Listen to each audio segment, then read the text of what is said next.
Good morning friends. నేను మీ Phaneeshwar sir. ఈరోజు మన సహస్ర ఎకానమీ యాప్కు సంబంధించినటువంటి క్లాస్ లాంచ్ చేయడం అనేటువంటి జరుగుతుంది. Group 2 APPSC group 2 Telugu medium course, APPSC group 2 Telugu medium course మనం లాంచ్ అయిపోతున్నాం. ఈరోజు ఫస్ట్ క్లాస్. యాక్చువల్గా ఈ గ్రూప్ 2 ఎలా చదవాలి, ఏపీపీఎస్సీ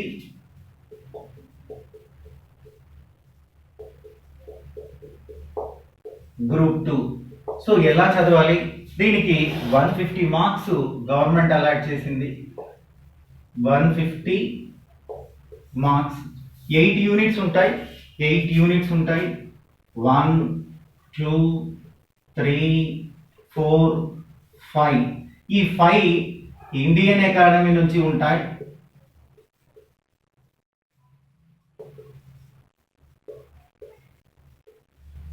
ఇండియన్ అకాడమీ నుంచి ఉంటాయి. 6 7 8 ఈ 3 ఏపీ అకాడమీ నుండి ఉంటాయి. సో ఇది మన సిలబస్ ప్రెడిక్షన్. ఈ సిలబస్ను ఈ ఇండియన్ అకాడమీలో 5 చాప్టర్లు, తర్వాత ఏపీ అకాడమీలో 3 చాప్టర్లు కలిపి 150 మార్కుల సిలబస్గా ఇండికేట్ చేయడం అనేటువంటి జరిగింది. ఈ 150 మార్కుల సిలబస్కి ఎలా చదవాలి, ఏం చదవాలి అన్నటువంటిది ఈ ఆన్లైన్ కోచింగ్ యాప్ ద్వారా మనం తీసుకొని వస్తున్నాం. సో మరి ఈ సిలబస్లో మనం అత్యధికంగా మార్కులు సాధించడానికి ఎంతవరకు స్కోప్ ఉంటుంది? సంబడి చెప్తారు 90 మార్కుల కన్నా ఎకానమీలో ఎక్కువగా రాదండి. ఇంకొంతమంది అంటారు 120 మార్క్స్ వరకు చేయొచ్చు.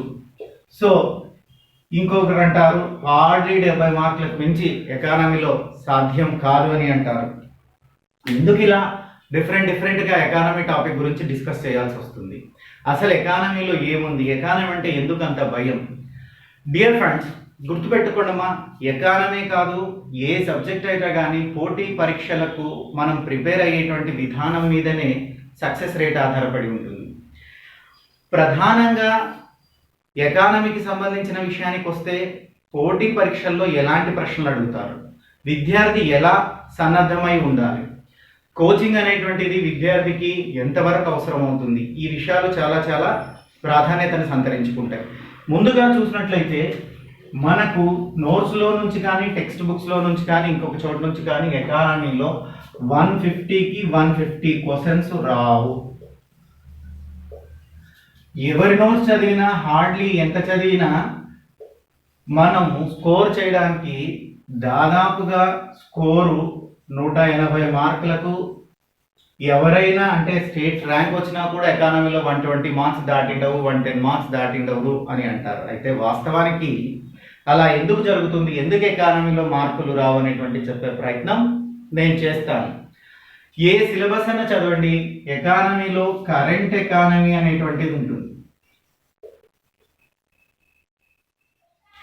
దాదాపుగా ఈ కరెంట్ ఎకానమీకి 40 మార్కులు వస్తాయి. దాదాపుగా ఈ కరెంట్ ఎకానమీ నుంచి నియర్లీ 40 to 50 మార్క్స్, అప్రాక్సిమేట్లీ మనం 40 మార్కుల్ని కరెంట్ ఎకానమీ నుంచే ఎక్స్పెక్ట్ చేయొచ్చు. మరి విద్యార్థులు ఒక నోట్స్ కానీ ఒక టెక్స్ట్ బుక్ కానీ చదవడం వల్ల ఏమవుతుందంటే ప్రిపేర్ అయ్యేదే దాదాపుగా 100 క్వశ్చన్లకు మాత్రమే ప్రిపేర్ అవుతారు. ఈ 100 క్వశ్చన్లు ప్రిపేర్ అయినప్పుడు నోట్స్లో 100 క్వశ్చన్లు కనపడవు. సో ఏ నోట్స్ చదివినా, ఏ ఫ్యాకల్టీ నోట్స్ చదివినా, ఏ మెటీరియల్ చదివినా మీకు క్వశ్చన్లు 100కు 100 కనపడవు. ఈ 40 క్వశ్చన్లు అనేటివి మన నోట్స్ కాకుండా, అంటే కరెంట్ ఎకానమీ నుంచి, నా నోట్స్ అనే కాదు, ఏ నోట్స్ కాకుండా కూడా కరెంట్ ఎకానమీ అనేటువంటిది ఉంటుంది. ఆ కరెంట్ ఎకానమీ నుంచి 40 మార్కులు వస్తాయి.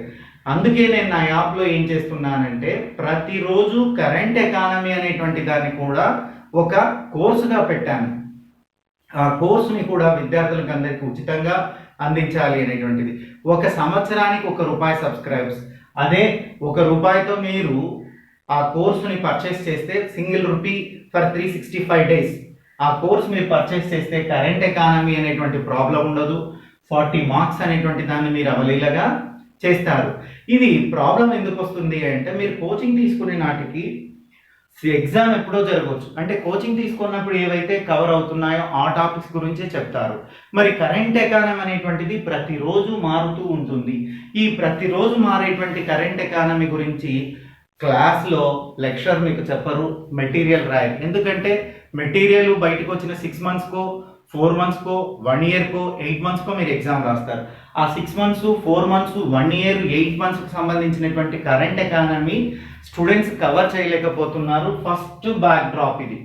అంటే 150 మార్కుల పేపర్లో 40 మార్కులు విద్యార్థులకు తెలియని ఏరియా నుంచి వస్తున్నాయి, కరెంట్ రిలేటివ్ నుంచి వస్తున్నాయి. వీటి గురించి విద్యార్థులు ఇబ్బంది పడుతున్నారు. First question. అందుకే నేను మన యాప్లో సహస్ర డైలీ యాక్టివిటీస్ అని ఈ యాక్టివిటీస్లో current economy news paper analysis అనేటువంటి దాన్ని చేశాను. డియర్ ఫ్రెండ్స్, గుర్తుపెట్టుకోండి, సివిల్ సర్వీసెస్ దగ్గర నుంచి కానిస్టేబుల్ ఎగ్జామ్ వరకు, ఐఏఎస్ నుంచి కానిస్టేబుల్ ఎగ్జామ్ వరకు ఏ ఎగ్జామ్ రాసినా కరెంట్ ఎకానమీకి ఇంపార్టెన్స్ ఉంటుంది. సో ఖచ్చితంగా కరెంట్ ఎకానమీకి మోర్ ఇంపార్టెన్స్ అనేటువంటిది ఉంటుంది. ఇది మీకు అందరికి అలా అర్థం కావాలని అందుకే news paper analysation current economy అనేటువంటిది ఫస్ట్ కోర్సుగా నేను పెట్టడం జరిగింది. రాను రాను మీకు ఎడిటోరియల్ పేపర్ అనాలిసిస్ కూడా, అంటే గ్రూప్ 1 క్లాసెస్ చదివితే ప్రతిరోజు ఎడిటోరియల్ అనాలిసిస్ అనేటువంటిది అనలైజ్ అనేది కూడా నేను మీకు స్టార్ట్ చేస్తాను. ఈ 40 మార్క్స్ కొరకు మీకు నేను ఉచితంగానే ఒక యాప్ ఇస్తున్నాను. ఇక remaining 40 to 50 marks, remaining 100 to 110 marks. ఈ 10 మార్క్స్ ప్రతి నోట్స్లో ఉంటాయి, ప్రతి ఫ్యాకల్టీ చెప్పేది ఉంటాయి, కానీ మీకు పరీక్షలో కనపడవు. ఎందుకు కనపడవు అంటే కాంపిటేటివ్ ఎగ్జామ్స్కి రాసే వాళ్ళు 3 రకాలైనటువంటి ప్రశ్నలను క్వశ్చన్ పేపర్లో అడగడం జరుగుతుంటుంది. ఇది ఐఏఎస్లో కావచ్చు, గ్రూప్ 1లో కావచ్చు, గ్రూప్ 2లో కావచ్చు, ఏ కాంపిటేటివ్ ఎగ్జామ్ అయినా కానీ ప్రశ్నల సరళి ఒక 3 విధాలుగా ఉంటుంది.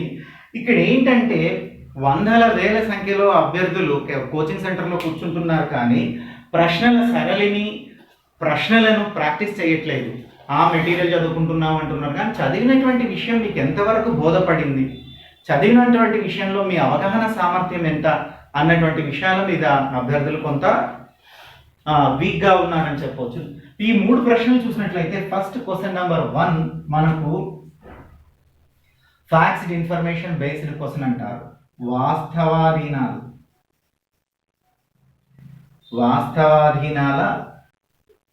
ప్రశ్నలు అంటారు. అంటే సంవత్సరాలు, పేర్లు, సంస్థ సంవత్సరం కానీ సంస్థ పేర్లు కానీ ఎవరు జరిగింది కానీ ఏ అవార్డు ఎవరికి వచ్చిందని కానీ, సో ఇలాంటివి. ఫర్ ఎగ్జాంపుల్ ఇప్పుడు ఆర్బీఐ చైర్మన్ ఎవరు, ఇంకొక చైర్మన్ ఎవరు, ఆ పంచవర్ష ప్రణాళిక ఎప్పుడు స్టార్ట్ అయింది, ఏ పంచవర్ష ప్రణాళికలో ఏం తీసుకున్నారు, దాని యొక్క అంటే వాస్తవాలు మారవు ఎప్పుడు కూడా. Facts cannot be changed. వాస్తవాలు అనేటువంటివి మారవు. 1951 నుంచి భారతదేశంలో ప్రణాళిక అనేటువంటిది జరిగింది, అది ఎప్పటికీ మారదు. మొదటి పంచవర్ష ప్రణాళిక కాలం అంటాడు, మారదు. రెండవ పంచవర్ష ప్రణాళిక, ఇవి వాస్తవ అధీన ప్రశ్నలు అంటారు, ఫ్యాక్ట్స్ బేస్డ్ క్వశ్చన్స్ అంటారు. ఈ వాస్తవాధీన ప్రశ్నలు మీకు హిస్టరీ సబ్జెక్టులో 90% ఉంటాయి. ఈ వాస్తవాధీన ప్రశ్నలు హిస్టరీలో 90% ఉంటాయి. కాబట్టి విద్యార్థి కూడా ఎక్కువగా దీనిల మీదనే కాన్సన్ట్రేట్ చేసి చదువుతాడు. అందుకే పేపర్ 2లో మంచి స్కోర్ రాగలుగుతుంది. ఎందుకు పేపర్ 2లో మంచి స్కోర్ రాగలుగుతుంది అంటే వాస్తవాధీన ప్రశ్నలు ఎక్కువగా ఉంటాయి. మళ్ళీ కొంచెం పాలిటీ విషయానికి వస్తే అప్లికేషన్ ఓరియంటెడ్, అనలిటికల్ ఓరియంటెడ్ ఉంటుంది. ఇక్కడ ఎకనామిక్స్లో పూర్తిగా అతి తక్కువగా పర్సంటేజ్ క్వశ్చన్స్ ఎక్కడి నుంచి వస్తాయంటే వాస్తవాధీన ప్రశ్నల నుంచి, అంటే ఫ్యాక్ట్స్ బేసిస్ నుంచి. రిమైనింగ్ 2 అవగాహన తరహా.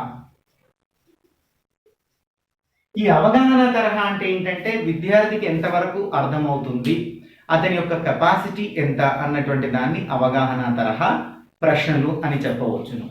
సో అంటే మీరు ఎంతవరకు సబ్జెక్ట్ని అర్థం చేసుకున్నారు. ఇక్కడ ఎకానమీ సబ్జెక్ట్ని అర్థం చేసుకోవడంలో చాలా మందికి విషయం అర్థం కావట్లేదు. కాబట్టి అవగాహన ప్రశ్న, ఇది అర్థం చేసుకొని రాసే ప్రశ్న అని కూడా క్వశ్చన్ పేపర్లో గుర్తించడం లేదు.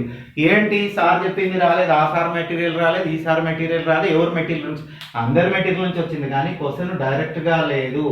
అవగాహన తరహా అంటే నీకు సబ్జెక్ట్ అవగతమైతే, నీకు దాని మీద అవగాహన ఉంటే నువ్వు రాస్తావు, నీకు అది ప్రశ్న అని గుర్తిస్తుంది. అందుకోసమే ఎక్కువగా ఎగ్జామ్ సెషన్స్ ప్రాక్టీస్ చేయండి, ఎక్కువగా ఎగ్జామ్ సెషన్స్ని ప్రాక్టీస్ చేయాల్సి ఉంటుంది ఇవన్నీ. ఇక 3వది అప్లికేషన్ ఓరియంటెడ్. ఇక అప్లికేషన్ ఓరియంటెడ్ అంటే నువ్వు నేర్చుకునే దాన్ని ఎప్పుడు అప్లై చేస్తావు? పర్టికులర్లీ మన ఎకానమీలో చూసినట్లయితే జాతీయ ఆదాయము చాప్టరు, మనీ అండ్ బ్యాంకింగ్, ఈ రెండు పూర్తిగా అప్లికేషన్ ఓరియంటెడ్ క్వశ్చన్స్ వస్తాయి. ఈ రెండింటి నుంచి పూర్తిగా అప్లికేషన్ అంటే మీరు బుక్ ముందు పెట్టుకున్నా కూడా ఆన్సర్ చేయడం అనేటువంటిది కొంత కష్టసాధ్యమే. ఎప్పుడు మీరు ఆన్సర్ ఈజీగా చేస్తారంటే అప్లికేషన్ నాలెడ్జ్ మీకు డెవలప్ అయినప్పుడు, అప్లికేషన్ డెవలప్ అయ్యే విధంగా ఎక్కువగా క్వశ్చన్స్ ప్రాక్టీస్ చేసినప్పుడు, విషయాన్ని ఎక్కువ సార్లు చదివినప్పుడు. గుర్తుపెట్టుకోండి, ఎవరైతే విషయాన్ని ఎక్కువ సార్లు చదివితేనే అవగాహన తరహా అప్లికేషన్ ఓరియంటెడ్ అనేటువంటివి వస్తాయి. అయితే మీ ప్రిపరేషన్ స్ట్రాటజీ ఎట్లుంటుందంటే ఎక్కువగా ఫ్యాక్ట్ బేస్డ్ క్వశ్చన్స్ వచ్చేటువంటి సబ్జెక్ట్స్ మీద ఎక్కువగా కాన్సన్ట్రేట్ చేస్తున్నారు, అవగాహన తరహా అప్లికేషన్ ఓరియంటెడ్ మీద కొంచెం తక్కువగా కాన్సన్ట్రేట్ చేస్తున్నారు. కాబట్టి ఎకానమీ సబ్జెక్ట్ కొంత మీకు కష్టంగా కనబడుతుంది. అయినా practice makes a man perfect. ఇవి కూడా అంటే మీరు సబ్జెక్ట్ని ఎక్కువ సార్లు చదువుతూ అవగాహన తరహా ప్రశ్నల్ని, అప్లికేషన్ ఓరియంటెడ్ క్వశ్చన్స్ని ఎక్కువగా ప్రాక్టీస్ చేస్తే సక్సెస్ అనేది ఖచ్చితంగా వస్తుంది. నేను ఈ ప్రాక్టీస్ కొరకే మీతో దాదాపుగా 30 ఎగ్జామ్స్ కండక్ట్ చేయడానికి టెస్ట్ సిరీస్ అనేటువంటి సపరేట్ ప్రోగ్రామ్ని కూడా పెట్టడం జరుగుతుంది. దాని గురించి కూడా మీకు డీటెయిల్స్ త్వరలోనే ఇస్తాను. మరి ఈరోజు ఈనాటి క్లాస్లో చూసినట్లయితే కంప్లీట్గా నేను మీకు ఒక్కొక్క యూనిట్ని ఎక్స్ప్లెయిన్ చేస్తాను. ఒక్కొక్క యూనిట్లో ఏమేమి చదవాలనేది ఎక్స్ప్లెయిన్ చేస్తాను. ప్రతి యూనిట్కి సంబంధించి వీడియోలన్నీ కూడా వారంలోనే ఫినిష్ అయ్యేటట్టు, అంటే ఒక యూనిట్ ఒక వారంలోనే ఫినిష్ అయ్యేటట్లుగా ప్లాన్ చేస్తున్నాను. ప్రతిరోజు 2 to 3 అవర్స్ మీకు క్లాస్ వీడియోస్ ఇస్తాను.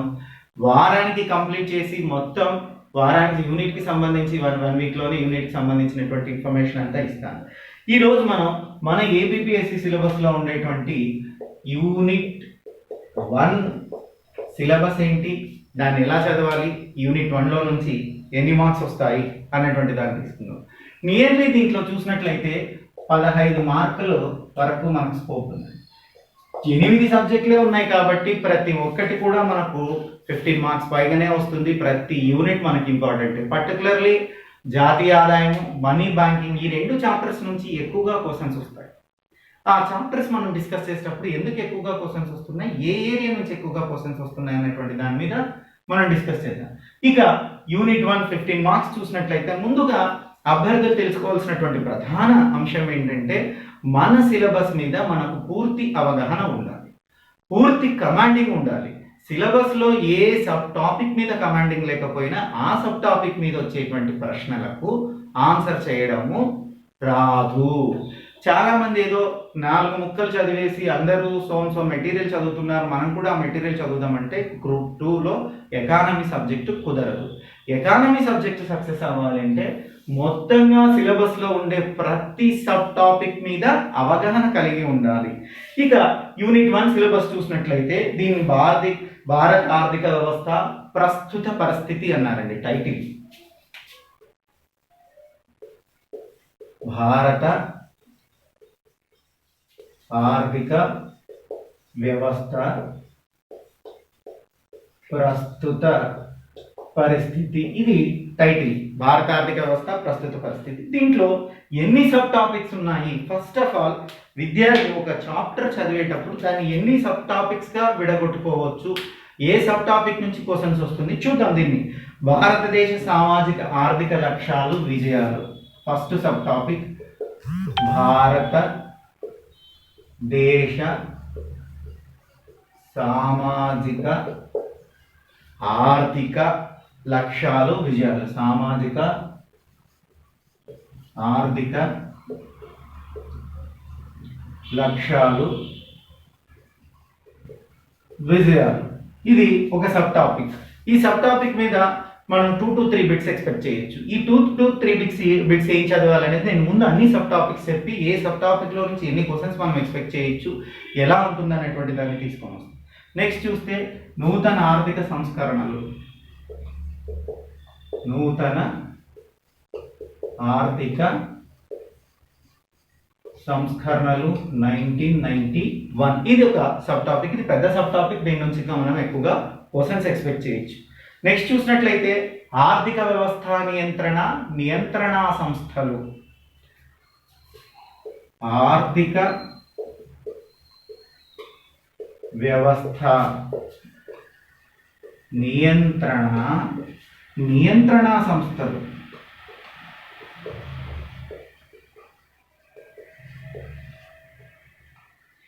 ఇక అనదర్ సబ్ టాపిక్ చూసినట్లయితే ఇందులోనే నియంత్రణ సంస్థల్లోనే నీతి ఆయోగ్ అనేటువంటి దాన్ని కూడా పెట్టారు. ఇక సుస్థిరాభి గురించి సహకార సమాఖ్యవాద్యము, ఆర్థిక వనరుల వికేంద్రీకరణ, సహకార సమాఖ్యవాదము, ఆర్థిక నియంత్రణ. సో అదే విధంగా చూసినట్లయితే ఇక్కడ పూర్తిగా ఆర్థిక వనరుల వికేంద్రీకరణ అన్నాడమ్మా వాదము, ఆర్థిక వనరుల వికేంద్రీకరణ. ఇక లాస్ట్ చూసినట్లయితే సుస్థిరాభివృద్ధి, సమ్మిళిత అభివృద్ధి అన్నారు. సుస్థిరాభివృద్ధి,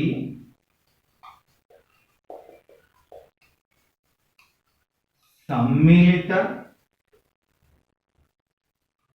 అభివృద్ధి.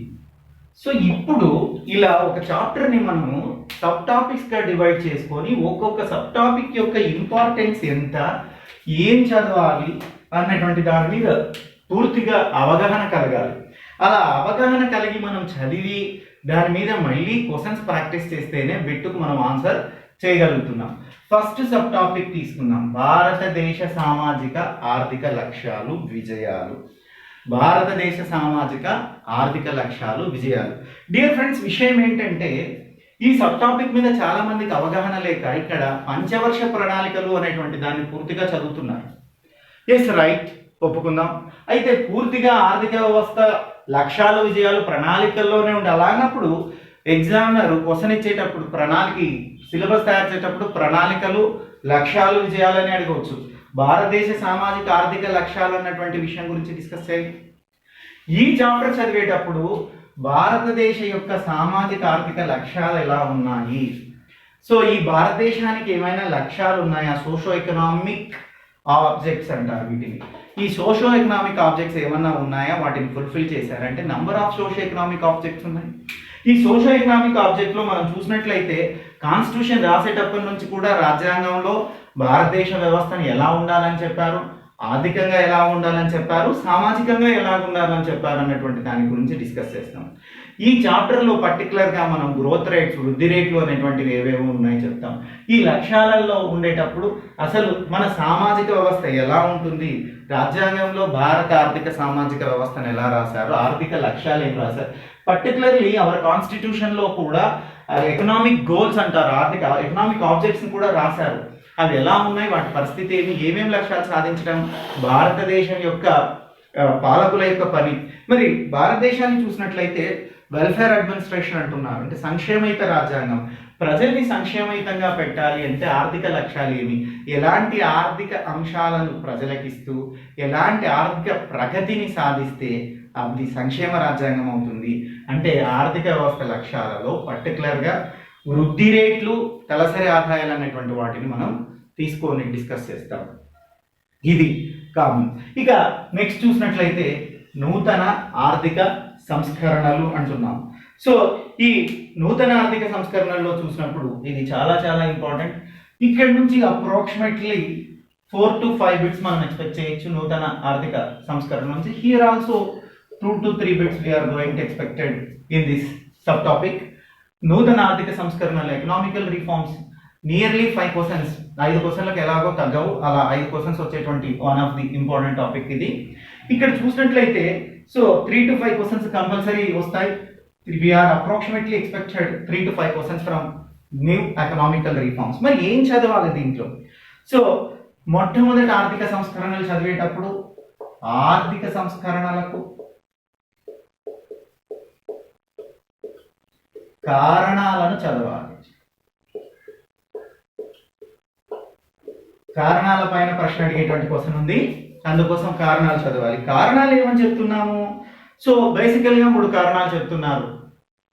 So public sector units PSUs వీటి యొక్క విఫలము లేదా అసమర్థత, ప్రైవేట్ రంగంపై విపరీతమైనటువంటి ఆంక్షలు పెట్టడము మరియు ఇతర దేశాల అనుభవాలు ఉంటున్నారు.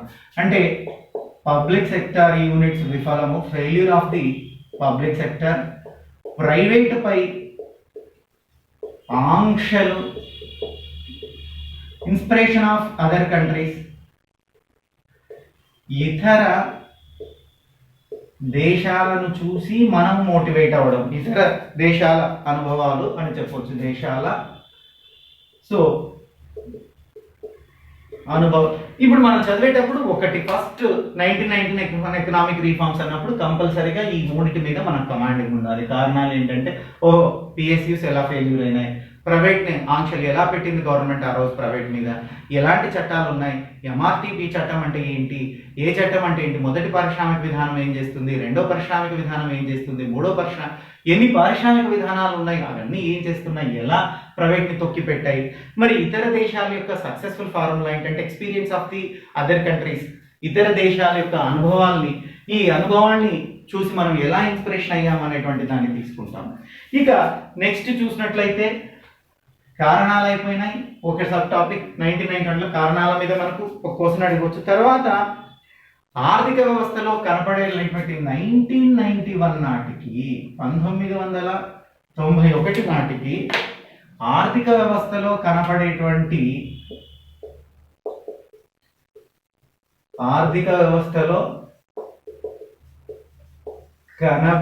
లక్షణాలు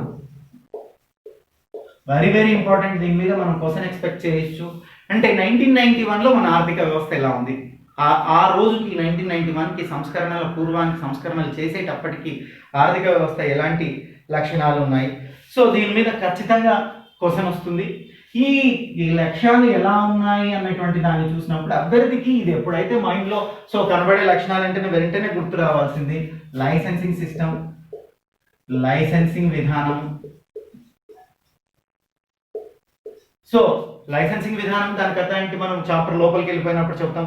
తర్వాత చూసినట్లయితే ప్రభుత్వ రంగ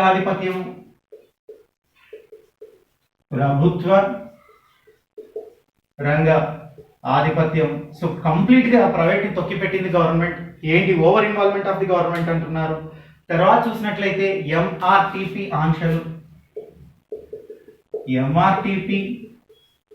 ఆంక్షలు, ఫోర్త్ వన్ చూసినట్లయితే బ్యాంకులపై నియంత్రణ,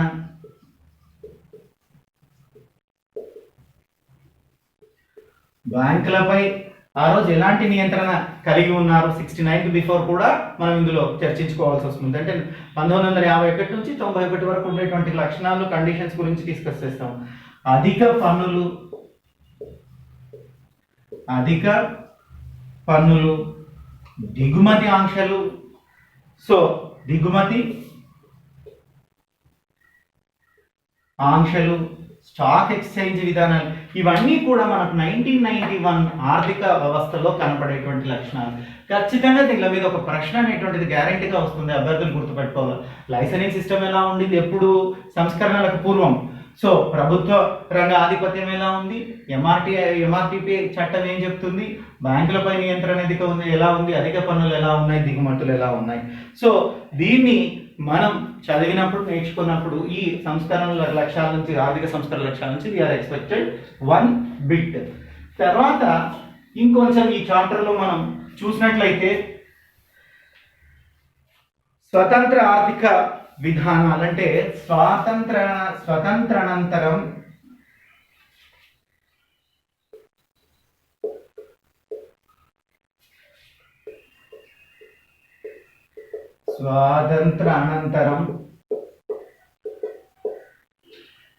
ఆర్థిక విధానాలు.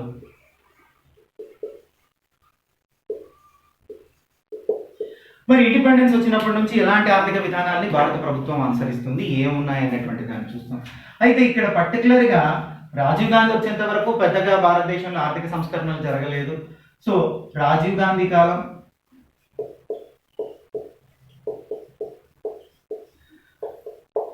పివి నరసింహారావు గారి రీఫార్మ్స్, సంస్కరణలు. ఈ రెండింటి మనం చదువుతాం. అంటే స్వతంత్ర పూర్వంలో 1991కు బిఫోర్ ఆర్థిక సంస్కరణలకు ఎప్పుడు బేజం పడ్డాయి, వాటి పరిస్థితులు ఏంటి అనేటువంటి దాన్ని క్లియర్గా మనం చదువుతున్నాం. సో ఇవి రెండు ఇంపార్టెంట్. అంటే రాజీవ్ గాంధీ కాలంలో ఏం జరిగింది, పివి నరసింహారావు కాలంలో ఏం జరిగింది. ఇక నెక్స్ట్ పోతే నూతన సంస్కరణలు ఎలా ఉన్నాయి. సో నూతన సంస్కరణల్లోని రకాలు.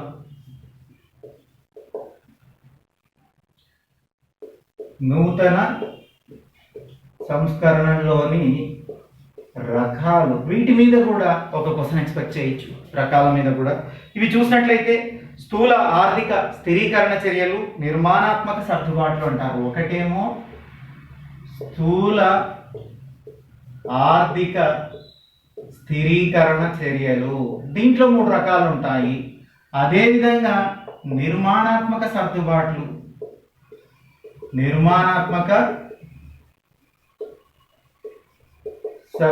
ఈ సబ్ టాపిక్ అంటే నేను మీకు ఎందుకు క్లియర్గా చెప్తున్నా అంటే 5 మార్క్స్ అన్నప్పుడు మనం ఎక్స్పెక్ట్ చేసినప్పుడు దానికి తగినటువంటి విధంగా కూడా మన ప్రిపరేషన్ ఉండాలి. సో ఇక్కడ చూసినట్లయితే స్థూల ఆర్థిక స్థిరీకరణ చర్యల్లో ఏమేమి ఉన్నాయి, అందులో 3 రకాలైనటువంటి చర్యలు మనం తీసుకుంటున్నాం. అవేంటివి ఉండాలా, నిర్మాణాత్మక సర్దుబాట్లు అంటే ఏంటివి అనేటువంటి దాన్ని తీసుకున్నాను. పర్టికులర్గా ఇందులో నిర్మాణాత్మక సర్దుబాటులో ఎల్పిజి మోడల్ గురించి చదువుతాం. సో ఎల్పిజి విధానం గురించి చదువుతాం. So liberalisation, privatisation and globalisation, దీని మీద ఖచ్చితంగా ఎల్పిజి మీద ఒక్కొక్క దాని మీద ఒక ప్రశ్న మనం అడగొచ్చు, అది కంపల్సరీ. వీటితో పాటుగానే పెట్టుబడుల ఉపసంహరణ అనేటువంటి దాని మీద కూడా క్వశ్చన్ అడగొచ్చు. సో పెట్టుబడుల ఉపసంహరణ గుర్తుపెట్టుకోండి, ఇది కరెంట్ ఇష్యూ. ఈసారి బడ్జెట్లో ఏమైనా పెట్టుబడులను ఉపసంహరిస్తున్నారా, ఇప్పుడు ఎలా ఉంది పెట్టుబడుల ఉపసంహరణ అనేటువంటి దాని మీద కూడా మనం దీన్ని బేస్ చేసుకునే క్వశ్చన్స్ ఉండాలి. ఇక పోతే సంస్కరణలు దేని మీద ప్రభావం చూపించాయి, సంస్కరణలు వివిధ అంశాల మీద వాటి యొక్క ప్రభావం అనేటువంటి దాన్ని చూడాలి. సంస్కరణలు వివిధ అంశాల మీద ప్రభావం, వెరీ వెరీ ఇంపార్టెంట్ ఇది. సో అంటే సంస్కరణల తర్వాత ఒక్కొక్కటి ఎలా మారింది. సో సంస్కరణల తర్వాత వివిధ అంశాలు అంటే వృద్ధి రేటు చూస్తున్నాం, పేదరికం చూస్తున్నాం, శ్రామికుల మీద ఏమేమి ఉందంటే వృద్ధి రేటు మీద ఎలాంటి ప్రభావం ఉంది, అంటే సంస్కరణలు ఆఫ్టర్ వృద్ధి రేట్లు పెరిగాయా తగ్గాయా, ఏ విధంగా పెరిగాయి ఏ విధంగా తగ్గాయి. రెండవది చూసినట్లయితే పేదరికం తగ్గిందా లేదా, పేదరికం తగ్గిందా పెరిగిందా, పేదల సంఖ్య ఏంటి అనేటువంటిది. అదేవిధంగా శ్రామికులపై ప్రభావం ఎలా ఉంది, శ్రామికులపై ప్రభావం ఎలా ఉంది, వ్యవసాయంపై ప్రభావం ఎలా ఉంది. వ్యవసాయం అంటే ప్రధానంగా వీటన్నిటి గురించి మనం చదవాల్సి వస్తుంది. అదేవిధంగా చూసినట్లయితే ఇక కంపెనీ చట్టం 2013లో తీసుకొచ్చినటువంటి కొత్త మార్పులను కూడా చదవాలి. ఇది లాస్ట్ టైం క్వశ్చన్ అడిగారండి, కంపెనీ చట్టాల గురించి. కంపెనీ చట్టం 2013లో వచ్చినటువంటి మార్పుల గురించి, మార్పులు ఏవైతే ఉన్నాయో. సో కంపెనీ చట్టం 2013లో వచ్చినటువంటి చేంజెస్, వచ్చిన మార్పులను మనం అధ్యయనం చేయాల్సి ఉంటుంది. వీటి మీద ప్రశ్న ఉంటుంది. డియర్ ఫ్రెండ్స్, గుర్తుపెట్టుకోండి, ఒక సబ్ టాపిక్ని ఈ విధంగా మనం విభజిస్తూ ప్రతి అంశం మీద కమాండింగ్ కలిగి మరీ వాటిని అర్థం చేసుకొని అవసరమైనప్పుడు తిరిగి ప్రజెంట్ చేయగలిగినటువంటిదే చదువు అంటారు. అలా చేస్తేనే సక్సెస్ అనేటువంటిది వస్తుంది. ఇక నేను థర్డ్ టాపిక్ పోతున్నా, ఆర్థిక సంస్థల నియంత్రణ సంస్థలు, NITI Aayog. Here also we are expected 2 to 3 questions. ఇక్కడ మనం చూసినట్లయితే చాలా మంది ఈ టాపిక్ స్కిప్ చేయడము, ఈ టాపిక్ చదవకపోవడము జరుగుతుందండి. సో ఇక్కడ చూసినట్లయితే ఇది కొంత జీకేకి రిలేటెడ్గా ఉంటుంది. ముందుగా ఆర్థిక సంస్థ నియంత్రణ సంస్థలు ఏంటివో చూద్దాం.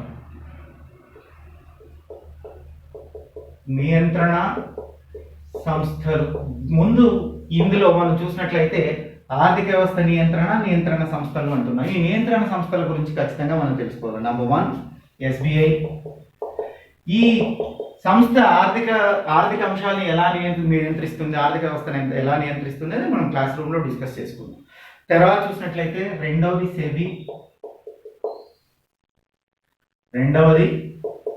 SEBI Securities and Exchange Board of India అంటున్నారు. మూడవది చూసినట్లయితే ఐఆర్డిఏ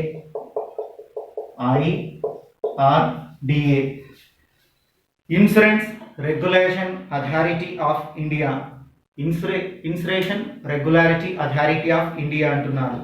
తర్వాత పిఎఫ్ఆర్డిఏ